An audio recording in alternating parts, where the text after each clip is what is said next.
नमस्कार सर्व शेतकरी बांधवांनो, माझं नाव सुरेश ज्ञानबा खांबलकर, गाव बोरी बुद्रुक, तालुका जिल्हा वाशिम येथील एक छोटासा कास्तकार आहे.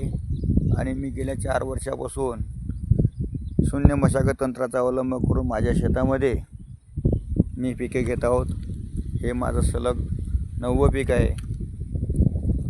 आणि ही कल्पना मला जी सुचलेली आहे ही आदरणीय खंडागळे सर यांचे व्हिडिओ बघून मला ही कल्पना सुचली आणि त्यांच्या मार्गदर्शनानुसारच मी आतापर्यंत माझ्या या शेतामध्ये सलग 8 पिके घेतलेली आहेत आणि हे 9वं पीक घेत आहोत.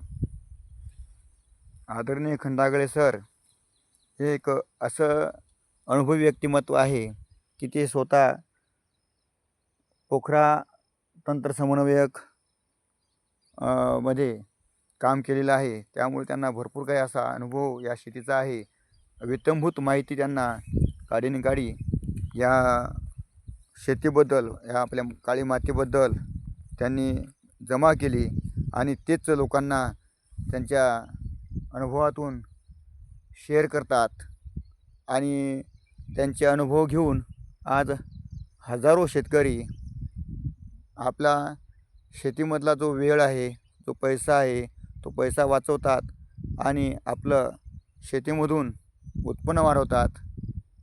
एवढंच नाही, उत्पन्नच नव्हे तर आपली काळी आई ही कशी समृद्ध होईल, तिला निसर्गानं जे दिलेली देणगी आहे ही कशी परत करून तिला सुसज्ज व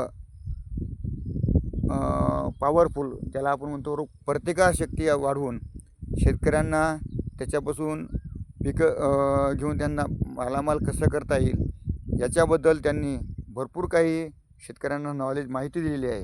आणि त्यांच्यापासून आज हजारो शेतकरी आज समृद्ध बनत आहेत. त्यांचा पैसा वाचत आहे. पैसा वाचून बरंच काही त्यांची जमीन ही सुपीक बनत आहे. आज बरंच काही लोक जे आहेत हे पैसा तुम्हाला एक वेळ देऊ शकतील, 1000-500 रुपये, परंतु ज्ञान देऊ शकत नाहीत. ते आज खंडागळे सर आज शेतकऱ्यांना ज्ञानाने मोठे करत आहेत.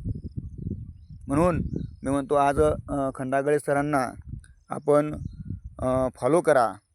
त्यांना वेळोवेळी फोन करून, व्हॉट्सअपद्वारे, त्यांची यूट्यूबवर व्हिडिओ पाहून आपण त्यांचं मार्गदर्शन घ्या आणि आपला वेळ वाचवा, जेणेकरून पैसाही वाचेल आणि आपली शेतीसुद्धा समृद्ध बनेल. काळी आई जर समृद्ध असली, शक्तिशाली असली तर आपलं त्याच्यातून पीकसुद्धा शक्तिशाली निघू शकते.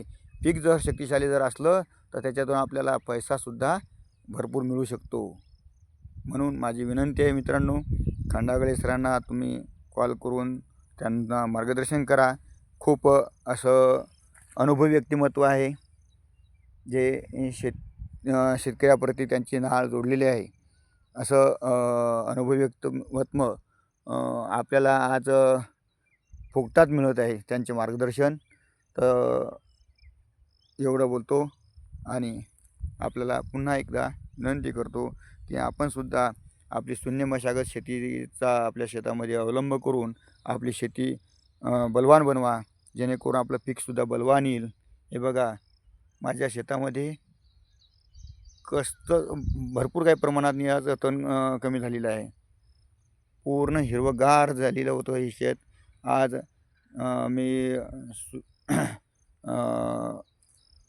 या शून्य मशागत तंत्राचा अवलंब करून शेतामध्ये आज चांगल्या प्रमाणात मी पिकं घेत आहोत आणि तणसुद्धा जाग्यावरच कुजायला लागलेलं आहे. मित्रांनो, धन्यवाद.